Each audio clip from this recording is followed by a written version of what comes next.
Welcome back, guys. My name is Dimitri Sebastian, And I'm Wes Kendall. and we are back in session where your fitness and lifestyle questions are answered and bro science is put to the test.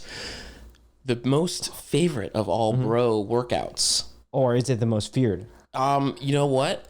We're going to go with both. Yeah. Because the bros that are good at it love to brag about it, and the bros that are bad at it love to say how it's unimportant. Yeah, and they love to blow it off and be like, oh, well, I run. I do. It's fine. It's fine. I'm in the army. It's why I have small legs. I work on my legs, Legs. too. We're talking about legs. All of you Yes. guys out there with your tiny knees who are sitting there, it's actually not as common as it used to be, was the ice cream cone shape. You have these guys who are just looking like Arnold up top, and then they, drop their sweats because it's hot or something. They're wearing shorts on there, and it's just like their legs are just like these sticks. And then nothing. Like, I say that we're going through a leg day revolution. Yeah. And it's due to two things. One, memes. You have Memes. to thank Yep. meme culture because culture. they've been calling out the Johnny Bravo syndrome for a while. Yep. Yes. And then two, these girls are making sick leg gains and they're making us look bad. Dude, you are actually super right about that. There's because the female booty revolution in the Yes. gym, which has been going for a few years now. Yeah. J-Lo came around back like early 2000s. Yeah, Beyonce started it. She, And like, everyone's kicked it just off. like, all the girls are like, I want one of those. Yeah. And they figured out, they've done all the work. They figured out, they've built these like awesome booty routines, but they're also becoming strong as hell. Yeah. So if you're a guy, and I think that's why a lot of guys shied away from it, is there'd be some girl who's squatting like 2 plates because she's got like, she's freaking like, massive freaking thighs. Yeah. And he's sitting there like, well, I've got 245s and a couple 25s out there, and I'm not going to do that. So I'm just going to have small legs forever. Yes. Oh, I got bad knees, it's genetic. Yes. But I think guys are coming up. They started doing their squats late at night where no one could see them, and they started to With catch sweatshirts up. on. They started to catch up. Exactly. You just like, that's why COVID was great. You had a mask on. No one could see it was you. You're right. They wouldn't know. You could hide. If someone said like, "Oh, hey, Wes, how's it going?" You're like, "I don't know who Wes is." Yep. Wes can squat way more than I'm squatting right now. I've actually seen him squat. I wish I was him. It's like, all right, not Wes. Yeah, it's like, all right, mask squatter. So the question becomes, now that we have gone through this renaissance, Yes. we have walked our ways through the valley of death and decided that we are going to be people that squat. We're going to embrace the suck and we're going to lean into leg training. I'm actually going to go ahead and say that it is the most painful of the workouts. It is the one where you have to have the most intestinal fortitude because going up on a bench, that sucks, but your buddy's there. He's got his balls hanging over your face. He's going to save your life. Deadlift, you can always drop it. Things go wrong, but it's fine. It's a little bit shocking, but a squat, going up in weight in a squat, it never feels good. It feels good afterwards and then just grow. But every time you're going for a new PR, you're going for a new high rep range, anything like that, it is every step of the way. It's like running, where you're running, like, it's like, I haven't run 2 miles in so long. It's like, well, you're going to have a bad time, bud. Good luck. It's definitely work, and then you feel it when you like take a break for like 2 weeks, then come back and hit it again, and you're like, wow, I'm really beat up. And sore. Yep. It definitely attacks the body more than the other muscles. And that's what, and also as a quick plug for protein in our lives, if you're doing legs and you're not getting your protein, your life is going to stay bad. It's just not going to get better. Yeah, so at the moment, Dimitri is my trainer. Yes. I love that. Not officially. Not officially. If someone asks you in Off the public, books. the answer is no, I'm not. I am his professor. Yes. He threw on like a little too much weight for me when I was gonna do a squat. And I was like, if I drop this, you have to catch it. Like, I'm not going to embarrass myself in front of all these people. I did promise him that no one would know that he failed. Yeah. That was the one thing I promised him. I said, if something goes wrong, I will be the only one here aware that it happened. Do not worry, I will not do that to you. But with that said, he didn't need help, and he got there entirely fine. And we finished the whole workout afterwards, so the number wasn't too much. I'd like to frame it like this, guys. Now, I told my clients the other day we were doing like box squats with like 5 or less reps. So that's like very high weight, and you could easily hit failure and like drop the bar. Yeah. And I told them it's like, it's hard to do, and it's harder is to actually take a set of squats to failure. Yeah. Because that not only takes a lot of like physical exertion because you're basically using every muscle in your body. It's mental. But it's like you have to have a lot of balls to take a set of squat to failure because there is some risk involved and you do have a weight on your back, you know? I've only taken- I have respect for people who could do that. I've taken squats to failure one time, very toxic male environment type situation where we're like, like it was at an Air Force like CrossFit gym area. No one else was there. We like somehow found the aux cord to the speakers. We're playing like thrash metal, like like smacking each other on the back. And I remember Like, that someone's yelling, "Yeah, buddy." I actually blacked out at the end of the set. Oh, wow, okay. I like because my buddy, he shoved me into the thing because I think he detected what was occurring. Yeah. And I came to on my knees with him with his hands under my armpits. Yeah. And I'm like, what the fuck happened? He's just like, you just killed it. And I was like, and I'm like, yeah. Like, coming to, that's so good. And I'll tell you right now, it was a bad feeling. And I've never done that again. Like, I don't think there was just like so many perfect things set up. But you're right. Like taking it is like a badge of honor in a very weird way. But yeah, like, you know, you had it under control. I wouldn't let that happen to you. And if you passed out in the middle of the gym during squats, it doesn't matter what the weight is. There's someone out there looking at you. The people who know better are looking at me and be like, that man took it to the plus That ultra. guy's hard. He's hard. Oops, I just broke the rule. we No, it's gotta have like a tip jar. We're gonna have a you know, tip like jar. a buzzer or something. Like if one of us curses, Nice then, boy clock. Yeah, then we got to put $1 in the podcast jar. Minutes so you can curse. Damn it! Actually, now that I like. Just give nice boy clock 3 minutes. The problem is that I was living SpongeBob weight. Like, No, it doesn't matter. and I was gonna fail with SpongeBob. No, but people who know better, they know that your muscles may be weak, but your mind is hard. Yes, exactly. They know you're a killer. 'Cause That's it's like, the winning mindset. that's right a there. man you take to war. It's like, he might not be able to go as far as some other people, but I know that he'll take it to the max. Yes. And that's what we call a killer's mentality. yes. So Like, how many plates did I have? we won't expose your numbers, but they were a little on the lower end, and it was fine. I'm not gonna sit here and air you out. Like, for you, it was really good, and you went higher than you wanted to, and that's all that matters. And that's a win right there. That is all that matters. You went higher than you wanted to, and you succeeded. So we'll go ahead and get right into it because I think this is a conversation we can go on all day about legs, and it's just it's everyone's best and worst day, and everything sucks about it. But the question becomes: so when we think about a standard bro split. Yes. We were actually talking before we started recording that there was a period of time where some trainers out there, I'm going to say air quotes trainers because we don't even know, they would release these programs where it's like, you're going to do legs every single day until you die or you get strong. Yeah, like Is that German real? volume or squat every day, stuff like that. Is that what you're talking about? Yeah. Is that real? Is that something that should be even thought about? I feel like that was a fad that came and went for the most part. You'll see German volume come back and forth every once in a while. That's the 10 sets of 10 of everything, where you do like 10 sets of 10 You said squats. German volume? Yeah. I've never heard of that term It's like before. 100 reps. You know, you do 10 sets of 10 and then squats, 10 sets of 10 deadlifts, 10 sets of 10 overhead press, you know, stuff like that.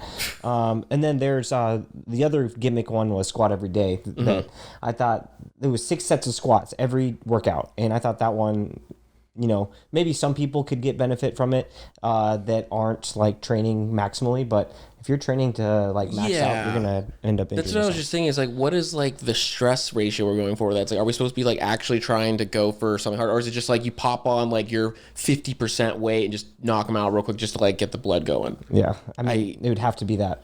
I guess. Okay, so actually we've talked about this before. So I do 1 day a week legs, Right. Because I'm a Weenie Hut Junior. And you are you still doing 2 a week? No, I'm doing it once a week as well. Okay. I was doing that for a little bit, splitting it half quads and half hamstrings, which is popular for people who do twice a week, but not anymore. Okay. Also, swearing is probably legal now. Okay. Swearing is now legal. Boom, it's on. Boom, it's on. Cotton balls. Yeah.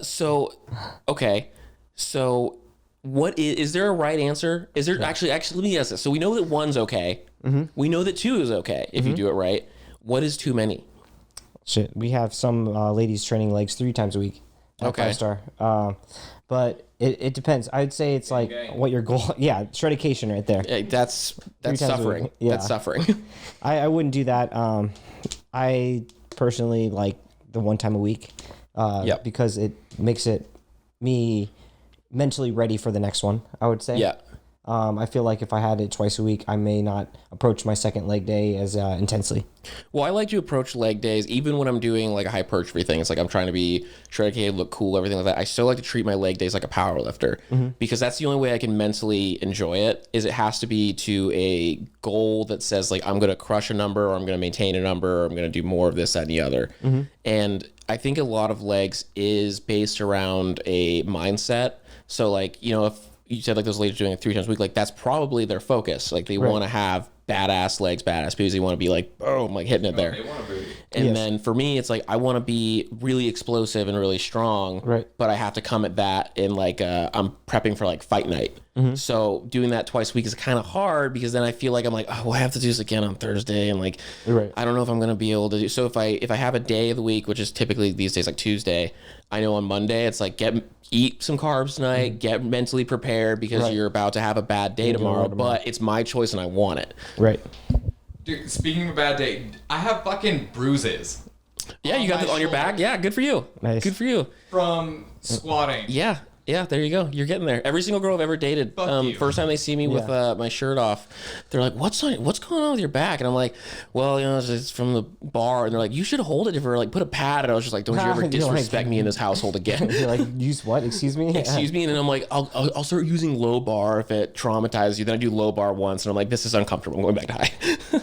Yeah, I've got like a squat patch, I call it. It's like a Yep. little like permanent bruise, like callus, Yep. whatever on my back right there. It's kind of gross, Yeah. actually. It's like, it's My girlfriend's like, what is that? It's like the guys who have like no skin on like their shins from deadlifting. It's just like you just kind of, these are the scars of a man who has gone after it. The callus to the bruise. It'll become, you don't get to have a callus yet. You're not there yet. You haven't earned it. That'll come You gotta over time. let the knurling eat into you a little bit more. Yes. You haven't sacrificed enough blood Yeah.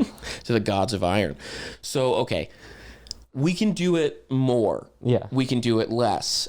If you're doing it less, because obviously if you do 3 days a week, you have to like pace that out. Right. Should you be like annihilating yourself on that day? Well, I would say like on the multiple leg training week, you have less volume per workout. So it's like you're not exhausting your muscles as much as you would be if you trained it all in one day. Okay. If that makes sense. So one day you only got one shot to do it, so you do much more volume all at once. Okay. So, and I guess that brings up the question of like volume versus intensity. Obviously, if you're doing powerlifting, it's going to be try to get the number up. Typically, that involves like for how Celeste and I've been doing it. It's we have our major lift, lower volume, but after that, we're doing a lot of really high volume stuff. Right. Like all of our accessories are very high volume because those major muscle groups are burnt out from the workout. But those accessories that are the supporting players in the major lifts Right. are going to be nice and tight for the next time going around. Yeah. So if you're trying for hypertrophy, you want to have like, you're okay. We'll say you're a competitor, but you're not physique. You actually have to have legs and you're deciding to do 1 day a week. How should that day look as far as your volume? So if you had 1 day a week and you're a competitor, you're trying to grow your legs, right? Not necessarily just get stronger, right? Yep. Okay. So then what I would recommend is choosing, depending on what you respond better to, either high volume, which is like lots of sets of like hypertrophy range, 8 to 12 reps, or you could do intensity sets that are progressive, which is what I do now, which is like you have to get 15 to 20 reps with as much weight as possible. Sure. And then you have to beat your number from last week. So Okay. that's how I do it now. And I stick to, it's technically low volume because I'm only doing 1 or 2 working sets, but it is high reps and high intensity because I'm doing 15 to 20 reps on almost every leg exercise. That's pretty tough too, because I remember we worked out a while ago. We did legs. It was with one of your training groups. And you're like, cool, you're going to do 100 squats. Right. I can't remember what you broke it into. That was the German volume But one. it didn't matter because it was a bad day. And you said, what I want you to do, Say 100. it was 100. And he 10 sets of 10. he picked a number and he said, look, here's what I want you to do. I need you to pick a weight that you're going to be able to do this all for. Like, I don't want you to lower it. And that didn't work out.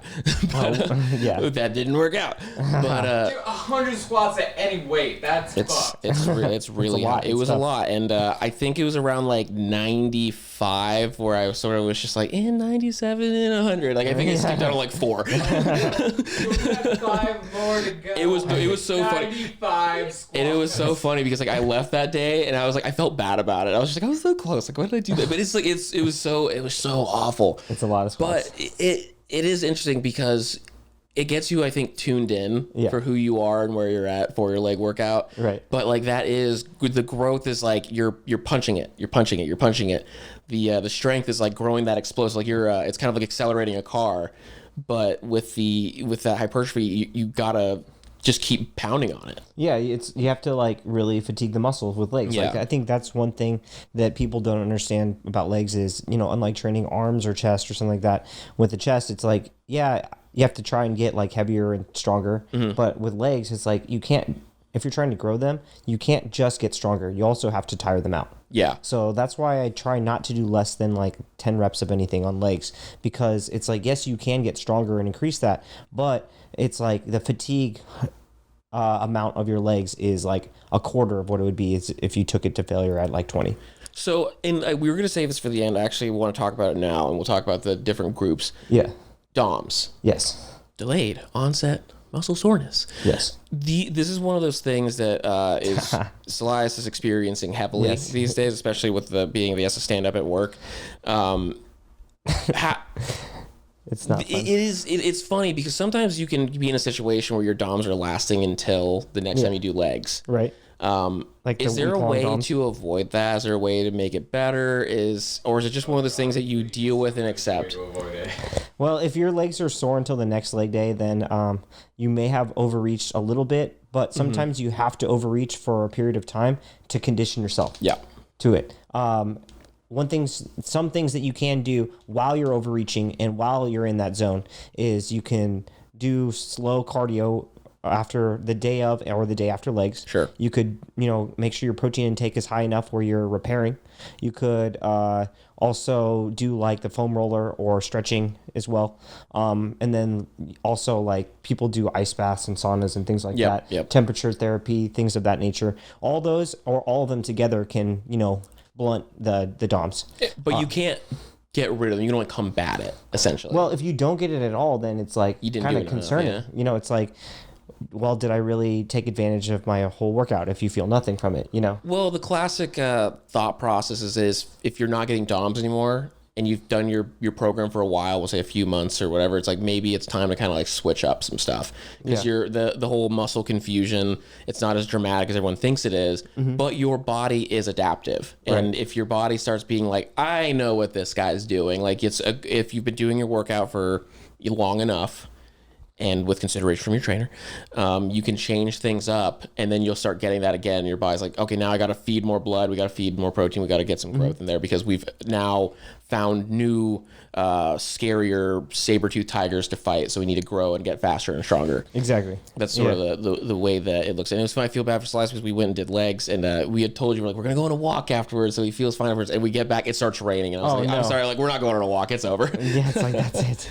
And then I went and stood on my feet for 12 hours the next day. And you know what? You're probably actually going to end up with really, really strong legs for that, because what happens is you're actually doing what's considered a shitty version of an active recovery. So my muscles, I do squats and then I sit at my job. So they heal, but they kind of like, it's like at really good healing. You're going to like keep going. Your body's going to be like, no, we need to be like ready. So you're going to get hard. You're going to get strong faster than you want to accept. Get conditioned quick. Yeah. You are going to be like, you're going to be shooting up. You're going to have your newbie gains. They're going to be skyrocketing.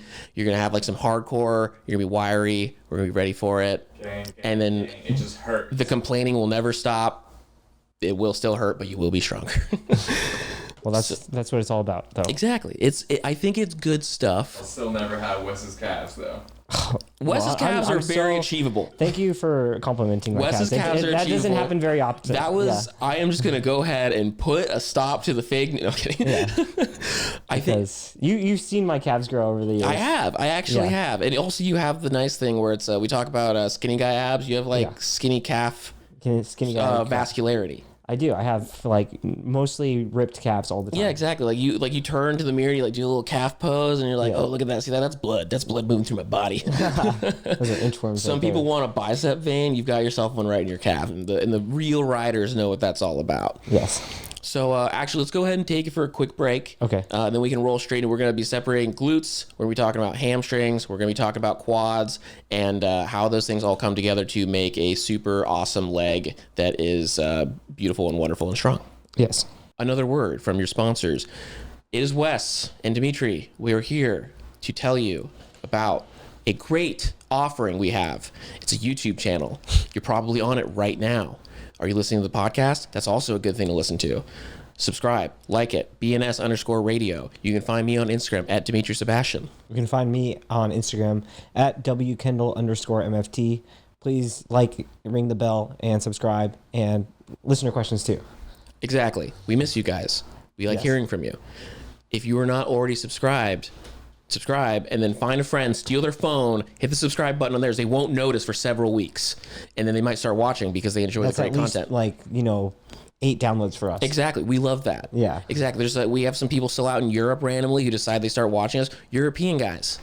Why aren't you on the YouTube thing? I know they have YouTube in Europe. I've been to Europe. Yeah. I had YouTube access there. Maybe they're Russian spies. Stop watching if you're a Russian spy. This isn't for you. This is going to train you to be too good at your job. For you. No, well, you're going to be too good. So actually, you see, wink, wink, wink, wink, wink. You're going to be super strong, Russian spies. Don't watch. Yeah. Don't share with all your friends. All right. Well, back to the show. Welcome back. My neck, my back, my quads, and my hams. Yes. We're going to be telling you a little bit about this. Actually, Wes is, because the thing is I feel like we all need to appreciate that the lifeblood of the technical here is you. Like someone once said, well, if Wes can't record one day, could you just do it without him? It's I could, but it would be a completely different situation. It would just be me. It would be just rambling. You could talk shit. You could just talk shit. It would just be so one time this guy, he dropped the weight really loud and it startled me, and I don't like that guy anymore. And if I find him, I'm not going to say anything about it. Well, I appreciate. I feel valued. So you are very valued. Like I said, it's this becomes a very different place without you, and it's not the same place. Well, thank you. I value your opinion too. So. Oh no, trust me, I'm here for it. My job is. I feel very important myself because my keeping it moving is a lifestyle, and I've been doing it since 2010. Yeah, I take a lot of pride in keeping it moving. Just keeping it moving. That's what we're doing. It moving. Yes. Actually, I want to ask a quick question because we're going to cover all these things. Yes. Which one's the most important to you as far as we're going below the waist? Which muscle group? Right now it is quads or glutes. Mm-hmm. Before it was hamstrings. So it's basically I'm choosing whatever muscle group I feel like is lagging the most, and then I'm trying to bring it up. So basically what I wanted to do is talk about how to target all 3 muscle groups properly so that you can actually get the desired response to either tone or build. So the reason I'm dying today is because my hamstrings real quick so fucking bad. Toning and building. Yes. I feel like a lot of people have a weird relationship. This is something that's been persisting for a long time. A lot of people who want to be lean or women who don't want to get big, they're always I don't want to grow, I want to tone. Right. And when you say tone, what does that actually mean? I actually like using that term because you have to train your muscles as if you're building, but in a deficit, and I call that toning. Okay, because that actually is a great differentiation. Yeah. Because you can go full beefcake and get big, but when you're trying to shape something, it's like the carving the marble. Yes. Because it's you can just get we've all seen the kind of chubby dude who we went to high school with who was a lineman who just had a massive ham of a thigh. But then we know someone else who has there's the separation, there's this, and I would call that more toning. Yeah, you can definitely sculpt a muscle that's already there, and I think that's what you do a lot of times when you're dieting. You can focus on training it a certain way to make it be more emphasized in being a larger muscle or being more carved out or whatever, so it's you can kind of tailor your training for any muscle group that way. I heard you guys did legs the other day. What all did you do for hamstrings? You said your hamstrings were hurting. That was just squat. We actually did. So we squatted. Mm-hmm. We did some good girl, bad girls, which are hip abductor and adductors. Yeah. We did leg presses. I still need to do the single leg press one. I could not do. You were burnt with any amount of weight. You were burnt, but we got there. Mm-hmm. And then he was pretty much donezo. So then we wrapped up doing some leg curls, which was the hamstrings. And we went really fast through that, but with the high volume. But that is So that was kind of the I think the hamstrings were mostly from the squat and then that last workout. So maybe even it might have just been the last 2. honestly. Like, unless you're going, well, even squats are arguably not a great hamstring builder. I want to talk about that today, actually. Okay. Because, well, I'll get to that when we go to hamstrings, but hamstrings have to be targeted by shortening the distance between the pelvis and the knee, which is done, that muscle, which is done in a hamstring curl motion or a stretch motion. Okay. Well, here, let's give the people what they want out of the gate. Okay. Let's start with the glutes, and then we'll work to the dichotomy that is the hamstring and the quad. Okay, so glutes, that's what the new hotness most people want to train. I mean, guys, girls, you name it. Like, I would say guys are actually getting on it now too, which I think is like, I'm like, yeah, like girls, ask girls. Do girls like guy butts? They do. Yes. And Hot boy summer. it's hot boy summer. We Yes. got to have our booties popping. Everyone is aware of it now. There's no hiding it. You know, you could put your Catholic Bibles away. There's like, everyone likes glutes. So Yeah, even like your youth ministers out there is like, yeah, I'm doing hip thrusts. I got to make sure that my booty's popping for the summer. yes, exactly. Yeah. So, it's out there now. That's the world we live in. So I feel like that's what everyone's trying to focus on. I'm seeing way more guys doing hip thrusts or bands than ever before. I think that glute training was under prioritized except for athletes for a long time, because athletes recognize that it is an important performance factor for like acceleration or power. Because it used to be baseball players and wide receivers. They're always like, it's sit there's like, dude, like that guy's got a donk, and it was always baseball players, wide receivers, and then suddenly everyone else is now catching up to it. Yeah, you're right. Yeah, those were some of the pronounced ones right there, and then everyone else started jumping on it too. I would say like some of the most common ways to train glutes are there's two major parts. There's the glute, major, and then there's the medial glute, which is on the side. And the glute major is what you're using when you're doing a squat, when you're doing a deadlift, when you're using a hip thrust, things like that. And then the medial glute is what raises your legs out to the side, like when you're doing those sideways band walks, the cables where you swing the legs out, the abduction, or the bad girl machine. Okay. That's where you're using medial glute. So you can kind of choose your exercises on there. I like to prioritize the bigger muscle first, but what you have to do is you have to get some type of hip hinge motion that you can perform as heavy as possible for your rep range. And that's what you have to focus on. A lot of girls are like, well, I have to do hip thrusts. It's like, you don't have to do hip thrusts. You could accomplish that hip hinge with a deadlift, or you can accomplish that with a reverse hyperextension, or with a squat. Is the hip thrust far superior though? No, this is why it's popular, is because it's safer than the deadlift for beginners. Okay, good point. Good point. You can load it up with a ton of weight, potentially more than you could with the deadlift as a beginner. But as you get more advanced, I think a deadlift is a superior booty builder. And actually, as a note of warning to you guys, because I had this mistake myself because I'm an idiot, you'll see women out there doing these just massive hip thrusts. Like I saw like scrolling like 3 plates of hip thrusts on each side. I was like, she can do it. I can do that too. No, you can't.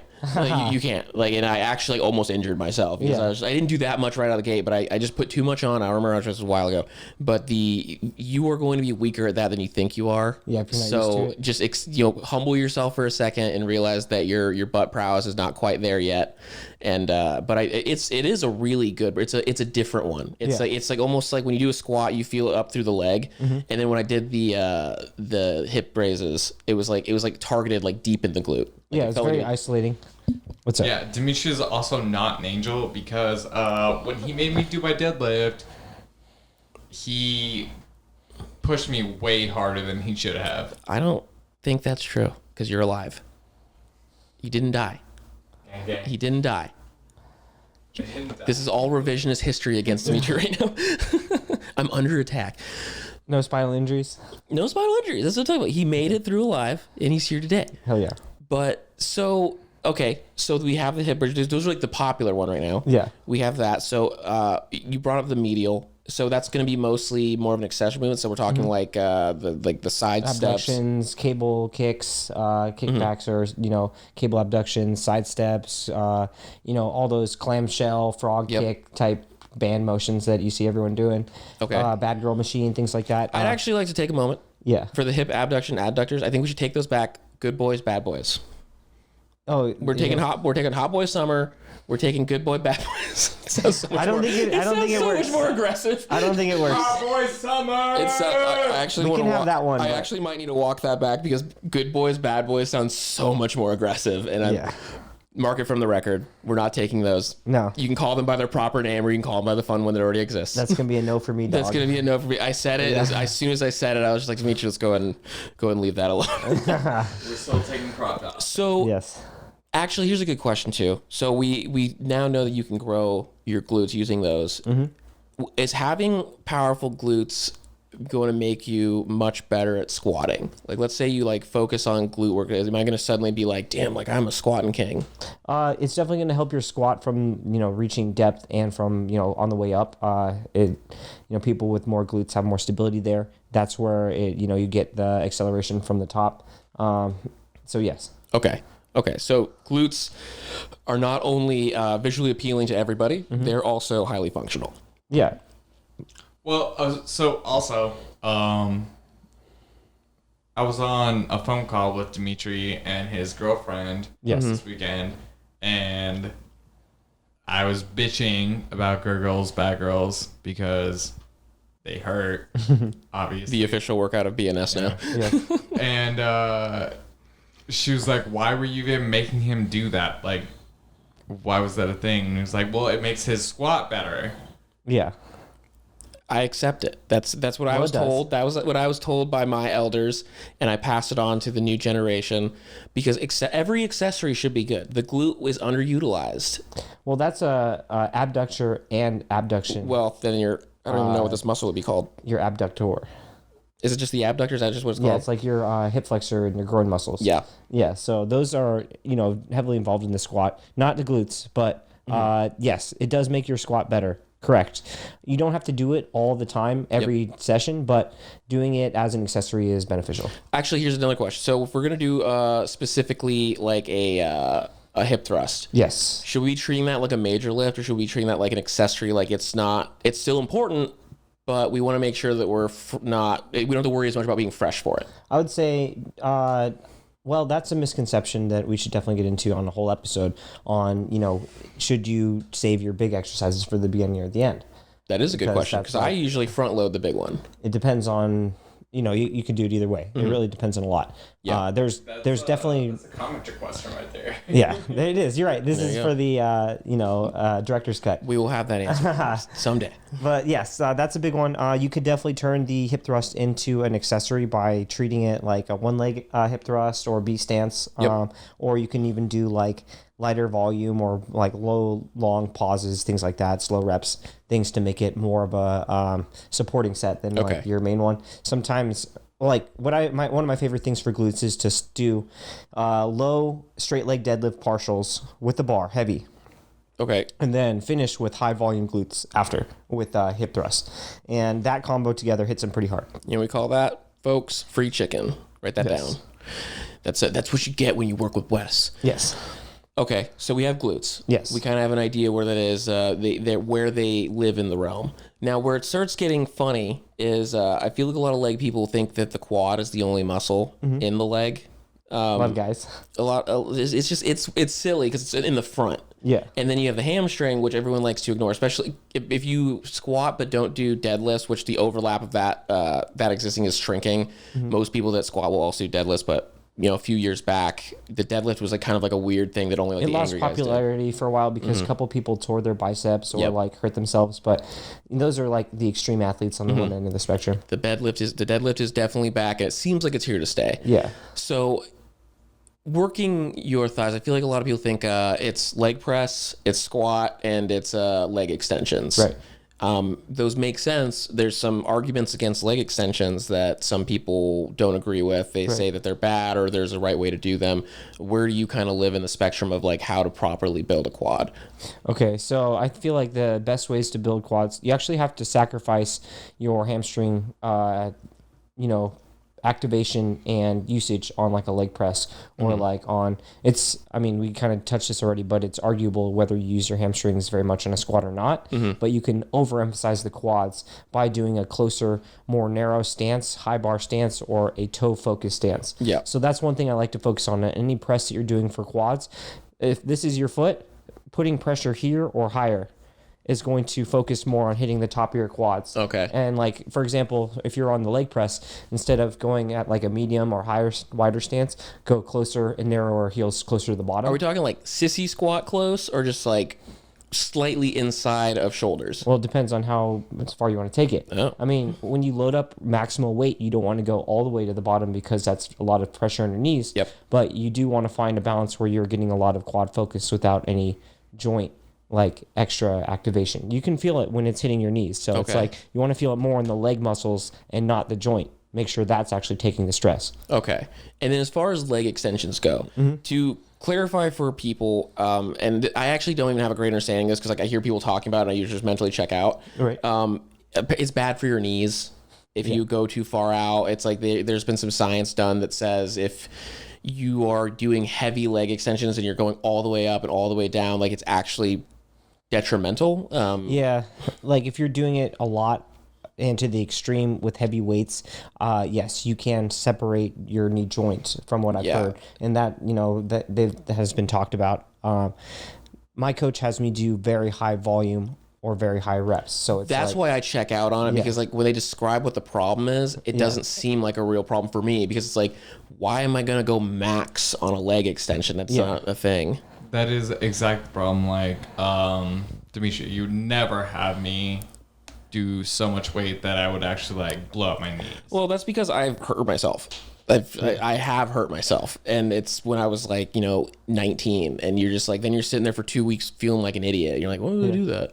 And it's a lot of bro lifting, a lot of ego lifting, like the fact like leg press is a good example.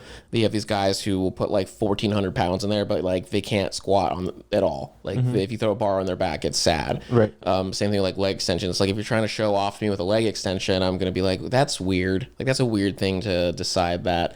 So would you say though, if you're doing the high volume, lower weight, that it's safe enough, you can be fine with it? Like Yeah, I mean, even like I think that injury part of the knees for leg extensions has kind of gone out a little bit.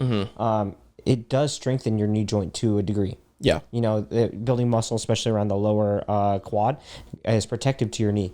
I think it's more to like they're speaking to the extreme person who's taking a lot of steroids and who's like pushing the limits on like human strength in general. Who's going to do that? That is an interesting thing you bring up, and I'm actually just going to bring this only because we're talking about the quads right now. Is a lot of people will talk about how squats are bad because they're bad for your knees. Yeah. And I disagree with those people entirely, because if you're being safe, you're doing the weight you're supposed to be doing. It is incredibly safe, and everything's fine as long as you're not being dumb. Yeah. And also, as you build the muscle around that knee, like you said, you actually reduce your ability to get injured. If you have ever seen someone who is really, really lean and they don't like work out or anything, then they're like, if you've ever seen people with their knees like pigeon in, you've never seen someone with really developed quads who has like a pigeon knee. Yeah, it it's like because forces it into position. it's in position, and then if they trip, like it locks in, and it's like those muscles are there to like protect the joint, like boom, and like it throws in a position, and you just fall over like a normal person. And then it's if you don't have that development, that's when like the knee is like now you're on the bone, you're counting on your tendons and ligaments to keep it together, and that's not a good thing to count on. That being said, term. don't squat wrong with too much weight. Don't be stupid. Right. But doing things all the right way, you're actually reducing your likelihood of hurting yourself. Yeah, that and the deadlift. I'd say all of them are, protective as long as you don't, to a point where you're like overreaching. Exactly. It's the whole ship in the port thing. Right. It's like there is an inherent risk of taking the ship out of the port. If you like go and careen it directly into an iceberg, like probably should not have done that. Right. But that's also just called being a bad captain. So maybe you should have gotten some learning before you did that. Right. But if you never take the ship out, by the time you do, you don't have the experience, you have the ability, and then you're more at risk than you would have been otherwise. Yeah. So for quads, I would say like hit it with something heavy, high volume. I like doing sets of 15 to 20 leg press for slow reps, like that low stance I was talking about. And then I also like doing another brutal one is Bulgarian split squats. That one is a really tough one where you're in that lunge position, and then you're depending on one leg. I think those are essential because a lot of us have. Oh, it's terrible. You step into a lunge, and you have your knee kind of under you. And that back knee, you're basically going to let that knee drop down. I don't think you're supposed to be touching the ground with it, though, right? Nope. So, here, I'll show you. Yeah, this. no, I would love to see it. Boom. You want to bend forward. You don't want your knee to come in front of your toe. You're going to drop down, bending forward, pushing through the heel, and extend up right there. There you go. That's disgusting. They're really good. We'll actually do those next time. We'll do that next. You what? I'm just going to make this a non-cursing channel very quickly. You abuse the cursing rights. It's after 10 minutes. I know. Anything past it, you are going to just be nice boy clock for the next 3 videos. Those are really good. We will. So we're on 20 minutes anyway. We will be doing those next time. Definitely. Yes. I think those are very good. Actually, here's a good question. As we roll into the hamstrings, because I said so, the hamstrings. He's got to do them too. Yeah, exactly. Yeah. I do them more weight. I'm suffering more than you are. I'm just You just very got to quiet. talk shit too. No, there's no way, shape, or form where you're suffering more than I. You know what? I'm going to tell you a term, and I tell this to everybody. Suffer in silence. Unless you're with Wes, then I suffer pretty loudly because it expands. You guys should fast. just both come do a leg day with me, and then it'll be equally. Oh my painful. God, we need to do that. Equally painful. This is an excellent idea because do you'll a work video? out with Wes, and then you will be very thankful that you have me. Let's do a video. We'll do a video. Wes will ruin your life, and then you'll be like, hey, Celeste, ready to go work out? And you'll be like, is Wes going to be there? And I'll be like, no. And you'll be like, thank you. Okay. You're like, okay, let's go. Yeah, there you go. 20 minutes. We're still riding. We're not done. We got one more muscle We're group. good. So touching on the last one, Yes. quads, lunges. I always thought lunges felt like they were hitting my my hamstring a lot. Is the lunge more of a quad or a hamstring workout? I think it's more of a quad and glute workout than anything. Maybe that's what I was feeling. I think your hamstrings are also tight, so they're pulling when you're doing that too. How dare you call me? Okay, so now we've solved that. Dimitri's just figured out that everything roots back to my tiny hamstrings. Yeah. So the hamstring, Yes. the ignored stepchild. It's Harry Potter under the stairwell. It's always the lagging muscle group for most people. Almost always. Yeah, unless you're a freak like me. I don't Some know people just throw out like a quick set of curls. They do their deadlifts, but like anything extra, rarely. Yeah. There's like 3 ways to train your hamstrings: stretch position, hamstring curl position, and the knee bent position. All right. So it's like there's a seated hamstring curl, which isolates probably the most. Yep. And that one hits closer to the knee down at the bottom. That one you have to do, I like doing pauses or slow reps. Yep. Then there's the lying down hamstring curl. Now that one you have to focus on the negative coming back far, full extension, all legs all the way out like that. Yep. That one, people don't train hard enough. So what you have to do is you have to do a lot more failure reps or like beyond failure reps with that, because that's what the machine is set up for. I actually glad you brought up that people don't train that hard enough. It's because that one's really uncomfortable. So I think that people will they definitely do it wrong. They do the bare minimum. They're like, okay, knock it out, because like like when people start just dropping the weight, Right. It's like no, it's like a bicep curl. It's like do the curl, like the downward Right. is where your money's at. Same thing with that. It's like it's Very the true. bicep of the leg. But yeah, I mean I've been guilty of it. I've seen other people like they start doing it and it just it's so uncomfortable, and then you start dropping it. And yeah. so what you're saying is you need to just push through that, even if the weight needs to be lower. Just make sure you're hitting those failures. Make sure you're doing it though. Right. Like every time I do lying down hamstring curls, I either do a drop failure set or I do a pause or partial failure set. Okay. Which is like partials, mini reps at the bottom, or like a hold until I hit failure. Okay. And then a lot of people don't do it right or don't like it because they feel in their back. So what that means is their hips are coming off of the lying down bench part. Yeah. And what you have to do is you have to push the top of your knees right here into the bottom of the chair harder so that you can curl your heels back. Interesting. That's what's going to protect your back. And then what was the third way to do the hamstrings? And then third, which I find it to be the most effective, I mean, you have to do all 3, but it's the stretch position. And that's going to be like your straight leg or RDL. Yep. Deadlift. And that one I've been doing, I posted a video of me doing it recently. Yep. It's the bent forward and then only coming up right past my knees with the bar. And what that does is it stops the motion before it gets to my middle and upper back. Okay. Okay, that makes sense. It's like kind of like how you can do a bench. It's like a short. You can focus just on the chest, and then you go into the arm, and then Arm and shoulders take So over it's the top, you're yeah. reducing the movement, so you focus on the one area. So actually, for a second here, because I do think that the other two hamstring workouts are pretty self-explanatory. Right. You're laying down, or you're sitting, and you're curling. So when you're doing that flex position, there's a lot of ways to do a deadlift. Right. Most of them are wrong. And you can do it with dumbbells. You can do it with the barbell. Yeah. And so just for kind of a speed round. Yes. So we're doing a deadlift. Right. Okay. So I'm doing a Romanian deadlift, which for a lot of people, they'll argue with you that you're doing it wrong. But if you're doing it right, you're fine. It's typically like a straighter leg. It's in a standard stance, and you're kind of like I feel like it's mostly hamstring focused. Yeah. Unless you do the low partial, then it's hamstring exactly. glutes. Yeah. So is that compared to a standard, and for those of you that don't know the difference, standard is just feet kind of aligned with your shoulders, standard proper form and everything, is like a Romanian one going to be hitting more hamstring than maybe a standard would? So it doesn't matter if it's on a machine, a dumbbell, or a bar. I think hamstring in RDL or a straight leg deadlift partial from the bottom. Yep. Either version is going to hit way more hamstrings than a regular deadlift. Okay, and then Is a Romanian deadlift the overhead deadlift? No.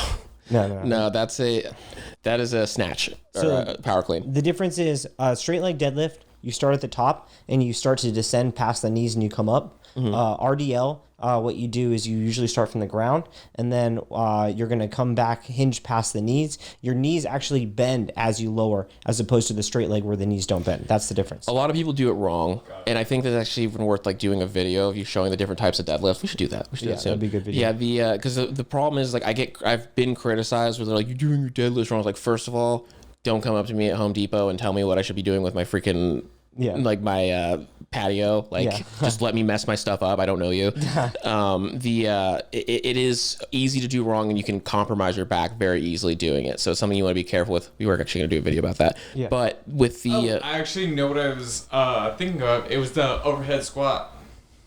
yeah, that's definitely not a deadlift. I'll tell you that much. That one's tough. I hate it. CrossFitters love that one. CrossFitters hate it. As someone with terrible shoulder flexibility, Yeah. I don't like it. Now, actually, here's one that we see a lot with powerlifters is a sumo Yes. deadlift. Is that going to be taking your hamstrings out of the picture? Is it more or less? What does that look like? So that one is a good variation for powerlifters. Also, I feel like it's a Tell good me what a sumo deadlift is. super wide, toes out, knees out, and then hands close in the middle. You want to have butt down, chest up, so you look like a sumo wrestler. You look when like a he's getting sumo down- wrestler. Like, "Whoa." when he's getting ready to do his match, or whatever they call those things. I don't know. I guess it'd be a match fight. Who knows? Yeah, but yeah, sumo deadlift. I feel like the ladies like it because it hits a lot of glutes. Yep. It's good if you have short arms, so you don't have to bend forward and use your back as much. I feel like it is a little riskier than a conventional deadlift if you're not genetically predisposed to it, like the short arm people. I actually, what's up? Why is it riskier? Because you can slip, roll an ankle. It puts your knees and your ankles at a tougher spot. You're basically like doing a straddle while doing a max lift. So I think it's slightly less stable than a conventional deadlift. It's interesting because a lot of people who do the sumo deadlift would actually argue that it's far safer at a high weight. It's a weird little dichotomy because It you'll depends notice on your arm length. exactly. But a lot of the guys who are doing like 500-pound deadlifts are like kind of stumpy. Yeah. So I think that's where the concept comes from because like I was always told because I always do standard because it's just more comfortable for me. Like the wide stance just doesn't feel right, and also I always hit my knees and it hurts. I don't like the hurt. Yeah. But yeah, they'd always be like, oh yeah, if you're going up to the serious way, you're gonna want to go and do a sumo, and I'm just like, is that so I feel like it's nice to hear from another side that's like there is a realm of existence where that is right if your body Well, corresponds with it. for me, my arms are long, so I am safer on a conventional deadlift than a sumo deadlift. Interesting. Yeah. So if you're getting advice to change your deadlift form, make sure that it's not just someone who has joined the cult of blank type of deadlift, which is unfortunately a thing. I gotta throw out though, I don't think sumo or conventional deadlifts train the legs well for hypertrophy at all. I think it's a good power motion. It's a good performance motion. But I think unless you're doing a RDL or a stiff-legged deadlift, you're not really training the muscles for sculpting or for size. Yeah, we did talk about that off camera a while ago. I think it was last week.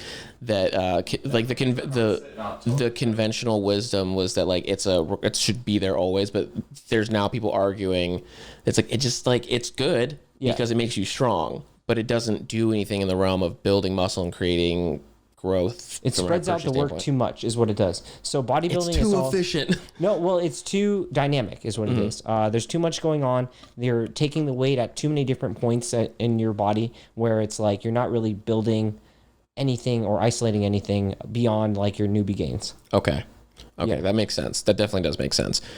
So so we've hit the glutes, we've hit the quads, we've hit the hamstrings. And just in case you have questions, check our 2 episodes ago on accessories. We talked about calf training. We did talk about calf training. We're not going to talk about calves. that. The calves aren't even a part of your leg anymore. Yeah. That's below your knees. We don't even care about those. Yes. You might as well be working your feet. Yeah. But work your genetics, not your calves. Work your genetics.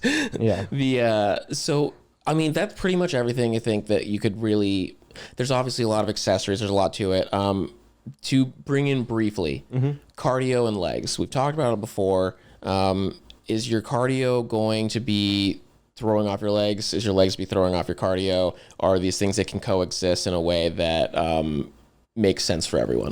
Yes, they can, butt heads on like prioritizing what type of growth and recovery. You can definitely overdo cardio or overdo legs.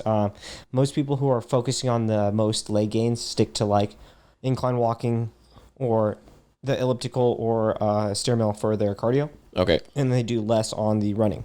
So running, people say like you're running away from your leg gains with the running. You're running away from your leg gains. Yeah. I mean, I am. All right, guys. Well, we appreciate it as always. You can find us at BNS_radio on YouTube. You can find us on Instagram as well. You can find me on Instagram at Dimitri Sebastian. You can find me at WKendall_MFT. Thanks, guys. Have a wonderful day. Oh, good episode. Thank you, guys. Good shit.